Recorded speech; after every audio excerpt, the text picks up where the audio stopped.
Hi guys, welcome back to our channel Vetti Pechu vlogs. இதில் வந்து பார்த்தீங்கன்னா இன்ட்ரோடக்ஷன் வீடியோஸ் ஒன்று போட்டிருப்போம். அதை போய் பாருங்கள், யார் யார் உள்ளே வந்திருக்காங்கன்ற டீட்டெயில் எல்லாமே அதில் இருக்குது. ஒரு கோத்ரூ பண்ணிட்டு வந்தீங்கன்னா இன்றைக்கான டாபிக் நம்ம ஸ்டார்ட் பண்ணிடலாம். Day 1 finally arrived. Day 1 topic முடிஞ்சிருச்சு. அதுலேருந்து சுட சுட ஷூட்டை ஸ்டார்ட் பண்ணிட்டோம். இதில் இருக்கிற டாபிக் எல்லாமே 3 இன்ட்ரெஸ்டிங் டாபிக்ஸ் இன்றைக்கி நடந்தது. அந்த 3 இன்ட்ரெஸ்டிங் டாப்பிக்கை நானும் அம்மாவும் டிஸ்கஸ் பண்ணுறோம். எங்கள் கூட சரி, நீங்களும் கமெண்ட்டில் டிஸ்கஸ் பண்ணுங்கள். எது தப்பு எது ரைட்டுன்றது ஜஸ்ட் கேஷுவலாக டிஸ்கஸ் பண்ணுவோம். இதில் யாரையும் ஹர்ட் பண்ணல, யாரையும் ட்ரோல் பண்ணல. ஃப்ரீயாக ஃபைனாக ஜாலியாக நம்ம 105 நாள் இருக்கா, 105 நாள் ஒரு விதமாக ஒன்று கற்றுப்போம். இப்போ ஃபஸ்ட்டு Day 1 3 இன்ட்ரெஸ்டிங் டாப்பிக்கை எல்லாருக்குமே தெரிஞ்சிருக்கும்.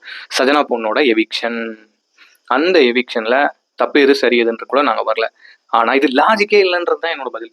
ஆமாம், ஏன்னா அந்த பொண்ணு சும்மா இருந்திருந்தா நம்ம இவ்வளவு தூரம் பேச வேண்டிய அவசியம் கிடையாது. ஆனா அந்த பொண்ணு வந்துட்டு அவ்வளவு நல்லா விளையாண்டுச்சு. அது பார்க்கும் போதே நல்லா இருந்துச்சு. ஆனா இதெல்லாம் எவிக்சன் சொல்லும் போது அந்த பிள்ளைய வந்து கார்னர் பண்ணாங்க.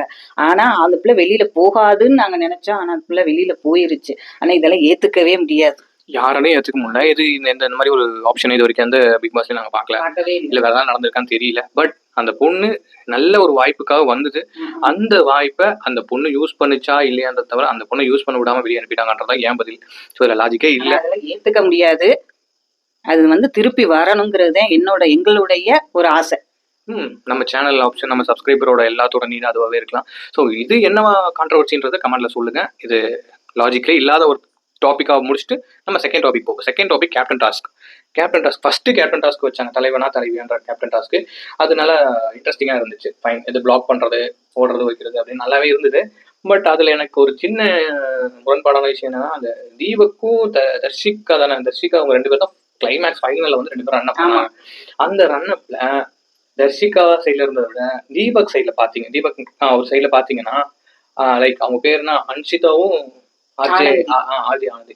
அவங்க 2 பேரும் அந்த ரூல்ஸ்ல என்னன்னா மூவ் பண்ணக்கூடாது, நின்ன இடத்துல காலை மட்டும் வச்சுட்டு கை காலை ஷேக் பண்ணிக்கலான்றதான் ரூல். ஆனா அவங்க என்ன பண்ணிட்டாங்க, அவங்க டோட்டலா டுவர்ட்ஸ் அந்த தீபக் அவரோடய போய் அவங்கள பிளாக் பண்றாங்க. அவர் குதிக்கிறதுக்கு ட்ரை பண்ணும்போது அவர் காலோட பிடிச்சி நிறுத்திட்டாங்க. அதுக்கப்புறம் நாங்க நகரவே இல்லை. பொய் கேம் ஆடி ஜெயிக்கிறாங்க. பொய் பண்ணி ஜெயிச்சிட்டாங்க.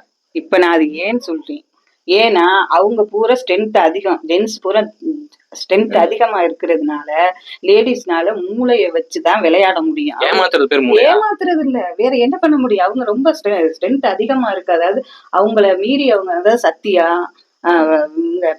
ரவீந்தர் இவங்களையெல்லாம் அடிச்சு அவங்க உள்ள போகணும்னா அவங்க ஒரு செவ்வறு மாதிரியே நிக்கிறாங்க. அதுக்கு நீங்க ஒரு வியூகம் வச்சிருக்கலாம். அதாவது ஒரு 5 பேர் வளர்ச்சி அந்த சேர சுத்தி நின்றுக்கலாம், 10 பேர் நின்றுக்கலாம், எத்தனை பேர் நிக்கிறீங்களோ அத்தனை பேர் நின்றுக்கலாம். ஆனா அது வந்து ஜெயிக்க முடியாது. அதுல ஏதோ ஒண்ணு பண்ணாட்ட அது அவங்க வந்து அந்த ஏற்கனவே அவங்க பெட்டு அந்த டாஸ்க் வந்தோடனே கொடுத்தாருல, அதுல வந்து ஜென்ஸ் ஜெயிச்சுட்டாங்க.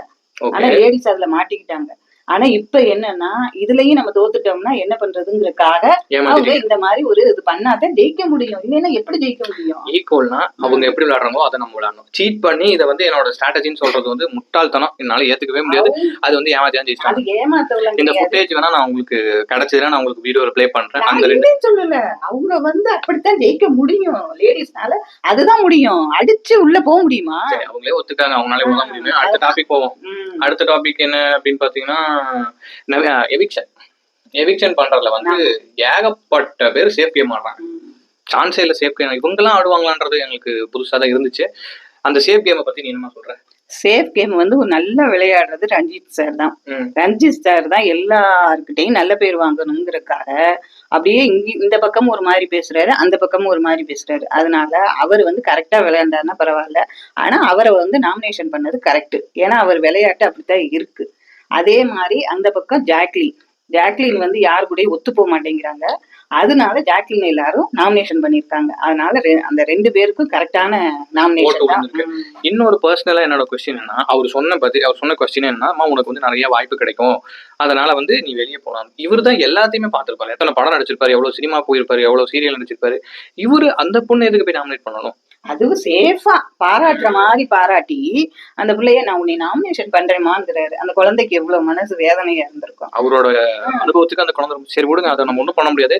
அந்த 2 பேருக்கு கொடுத்த ஓட்டு கரெக்ட் தான். இன்னைக்கு எங்களோட பர்சனல்ல அந்த சஞ்சனா பொண்ணு வெளியே போனதுதான் மட்டும் ஏத்துக்க அது வந்து முடியாது. ரொம்ப ரொம்ப ரொம்ப ரொம்ப கஷ்டமான விஷயம். அது சின்ன குழந்தையா இருந்தாலும் நல்ல முடிவெடுத்து நல்ல விளையாண்டுகிட்டு இருந்துச்சு.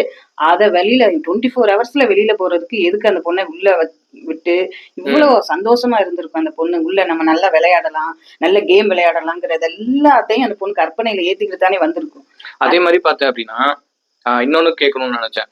அந்த 24 ஹவர்ஸ்ல இருக்க போகும்போது அந்த பொண்ணு என்ன பாயிண்ட் சொல்ல வந்துச்சு அப்படின்னா, அது இப்போ நானும் உட்பட ஒரு 4 பேர் சேர்ந்து அந்த முடிவை எடுத்தோம். அதனால நிறைய பேருக்கு கஷ்டம் வருதுமே. ஆனால் அந்த பழியை நான் ஏத்துக்கிறேன்.